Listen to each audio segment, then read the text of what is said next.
Hello again, Tigers. Welcome back to Heist Harbor. We're going to be talking again about mindful movement. We talked about mindful movement a few weeks back.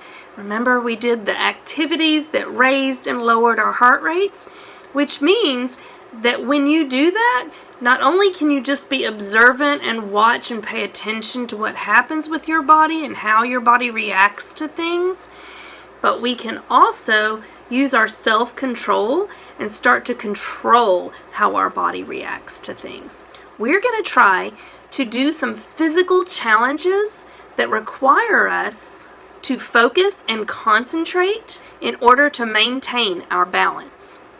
This activity with balance will help to strengthen and deepen our body-to-brain connection and build some more self-regulation skills to control our physical reactions to things and our emotional reaction to things. Ventures of You, Part 2. A Brain Full of Lasers.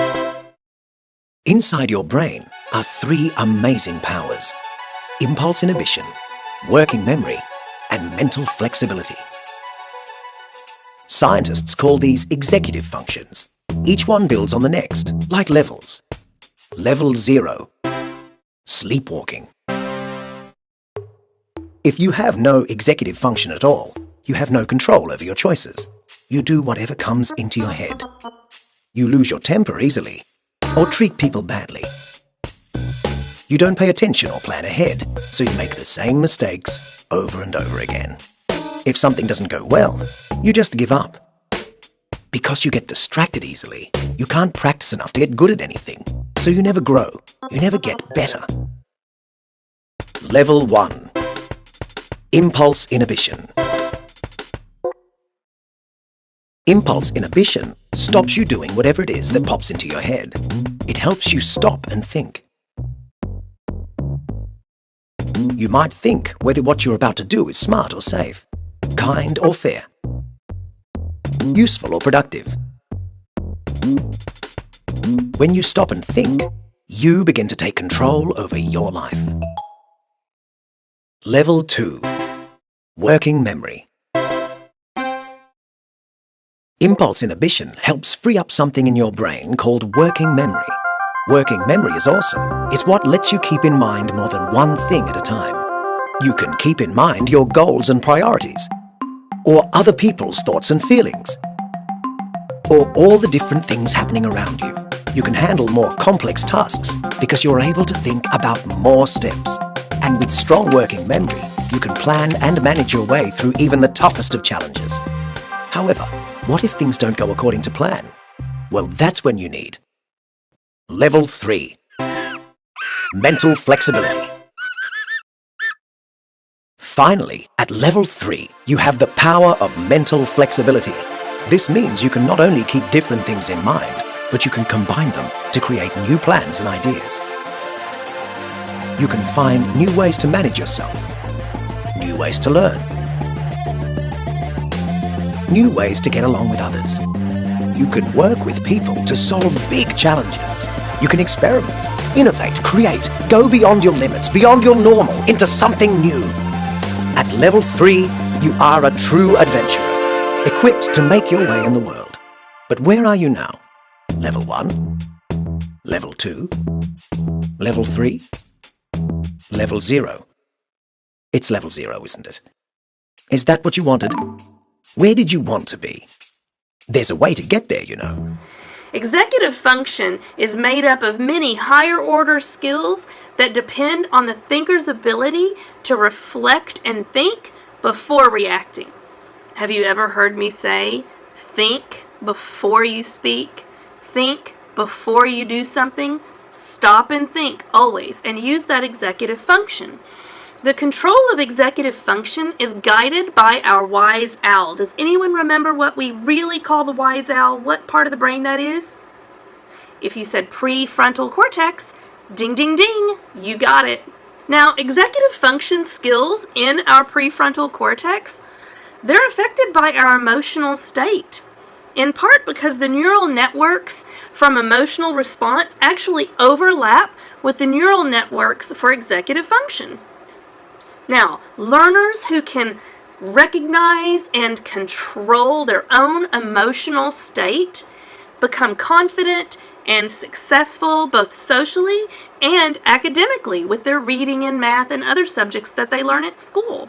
That's why it's so important at school not to just work on reading and math, but to also involve other things like the arts and music and physical exercise. Those are all excellent activities for developing executive function skills and improving our emotional state and our social skills with how we get along with others.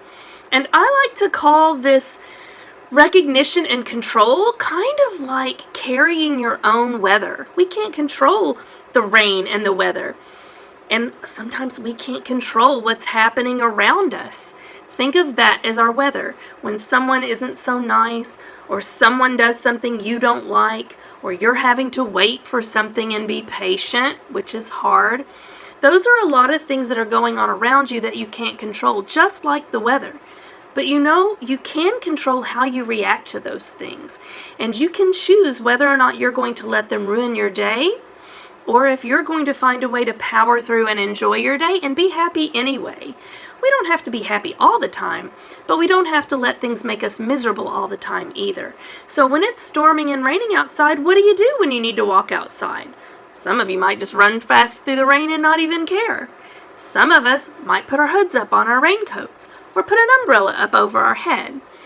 That's taking care to shield ourselves from those things around us that we can't control. And we want to do that same thing with our own self-control of our own emotions and carry our own weather from day to day.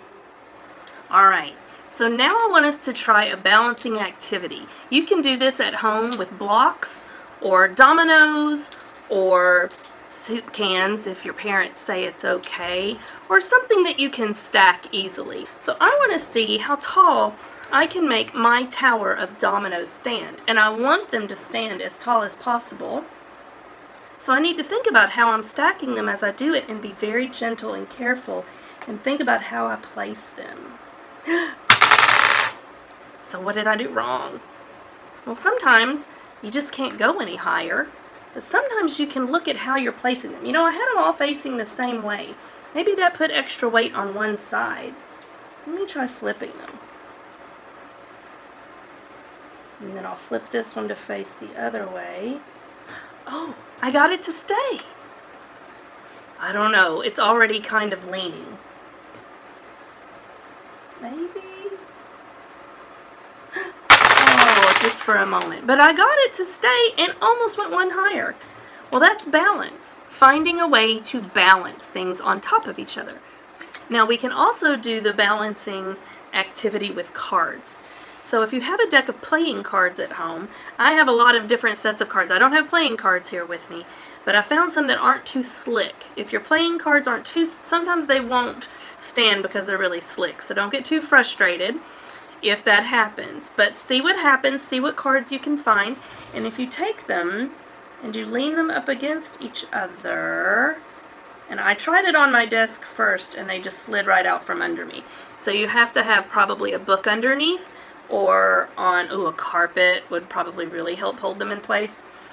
But I got those to stand side by side. Now I'm going to try to be really gentle and do another set right next to it. Let me see if I can turn it without knocking them over. Okay. Now, I don't know if my cards will reach. Let's see.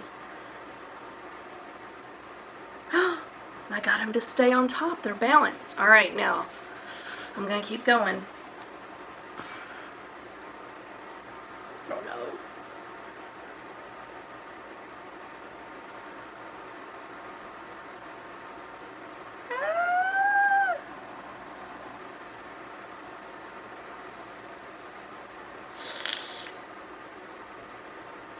The cards aren't quite the same size because they're hand cut. I did it. So see if you can build a tower like that. You know, if you wanted to, if you had more room, you could do another set of a TP here and then put another card across and then do another one and put one across. And so you could have 3 on the bottom, 2 in the middle, and 1 on top. If you got really good, You could do 5 on the bottom, then 4, then 3, then 2, then 1, and build up and up and up and see how high you can go. It just takes balance. It takes patience. It takes a steady hand and understanding that sometimes things fall down. And we just try to accept it when that happens and move on. So those are some examples of ways to balance objects, but let's think about our own bodies, our brain and mind connection. So we've been practicing mindful behaviors. We know how to breathe deeply, to relax. We know how to pay attention to our body. Our body and our brain work together to keep us balanced. So think for a minute, what are some times that you've noticed or paid attention to your balance? I think this is a pretty good time of year to talk about this actually. Raise your hand if any of you slipped on ice or slid on ice. And when you started to walk out on the ice, did you slow down and take your time and really put your weight forward a little bit? You know, if you lean back and take a step on ice, sometimes your whole body can slide out from under you. So you have to really think when you're walking on ice how to hold your body's balance so your body can stay upright. You know, when you were a baby and you were learning to walk, that was when your body was figuring out your core balance to hold you steady so you could go from one foot to the next. Have you ever walked on the edge of a curb or on a balance beam if you're in gymnastics class? And so you balance your body weight as you take one step in front of the other. Think of some other examples and shout them out now. Oh, I think I heard someone. Oh. Okay, so I've heard some other people balancing on a curb. I heard some people had trouble on the ice too. Yep, me too. Oh, I hear there's some cheerleaders out there and some dancers, and sometimes they have to balance themselves on one foot, or sometimes they balance on top of someone else. Oh, so there's a lot of activities out there where you're balancing your body. So you get the idea. Our body works with our brain to control our movements so we can hold steady and keep a stable balance. All right. So we're going to try a different kind of balance activity with our body right now, and this is practice.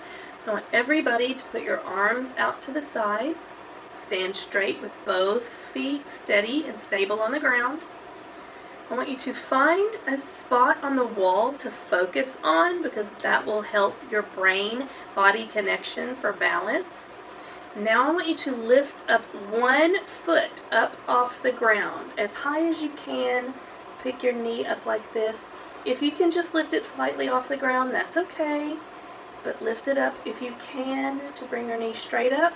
And see how steady and stable you can keep your balance. Arms really help with this. So if you have your arms down at your side, that's a challenge. So if you're really good with your arms out, you can always put your arms down to help make the challenge a little tougher. All right, now let's put that foot down. Now we're going to lift the other foot. It's my left foot. So arms out, lift up that left foot. Oh, you know what? I can feel my right foot wiggling a little bit in the ankle to hold my balance, but I'm going to make it harder on myself, and I'm going to put my arms down. Okay. All right, so far so good. Sometimes you'll see in yoga classes people holding their arms straight up. That made my right ankle wiggle a little more, so this is more of a challenge for me.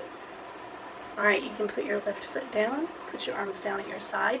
All right, now we're going to move the challenge up a little bit more. So once you get good at those, now we're going to try to balance something on our head while we do it. So I found a book. It's a little slick, so I don't know how it'll do. You could use a bean bag or a book or something else, just nothing that will fall and hurt or fall or break. Okay, I think I'll start with them out like this. Lift one foot up. Ooh, so far so good. Put my arms down. Yep. Means I have to keep my head straight ahead. If you notice the book is falling off, I'm going to switch feet. If you notice the book is starting to fall off, maybe you tilted your head. Try to pay attention to what you feel in your body and how you can control it. All right, So those are just some balance activities that you can try at home, maybe a few minutes each day, and build your balance skills. If you want to challenge yourself even more than what we just did, you can try with your eyes closed while you're lifting one foot off the ground. All those little things are just trickier little things to try, and great practice to build and strengthen your body to brain connection for balance. So what'd you think? How did that go? Thumbs up if that went well and you're getting better and better, or thumbs to the side if you were kind of and it's something you could work on. Thumbs down if that was, whoa, that was bad, I really need to work on my balance. All right. Self-evaluation. You know what you need to work on, and now you have some activities to try, right? You know, sometimes whenever you're doing those activities that require you to really concentrate and focus, sometimes you have to tune out your amygdala. Do you remember that barking dog back in there behind the ear?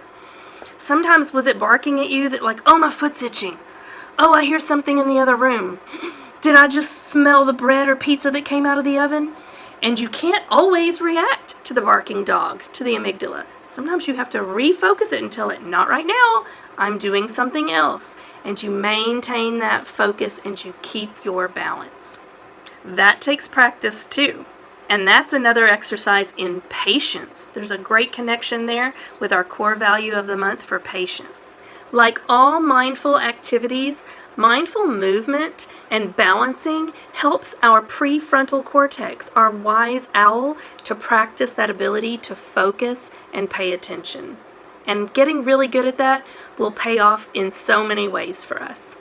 Maybe you could choose some friends to challenge each other and help each other improve our goals for how long we can hold our own balance or how tall we can build a tower to stay balanced and stable. Raise your hand if you have ever played pin the tail on the donkey. What do they do to you right before you move forward to pin the tail? They blindfold you, they spin you in a circle. Why do they do that? They're trying to throw you off balance and then push you forward to see if you can figure out if you're even heading towards the picture of the donkey to put the tail on. Life can kind of be like a game of pin the tail on the donkey. Things are going to happen in our daily life that throws us off balance. Physically, sometimes emotionally. And when that happens, you can find something to focus on, take your deep breaths, get recentered and rebalanced, carry your own weather, and move forward with your day. Wherever you go, no matter the weather, always bring your own sunshine.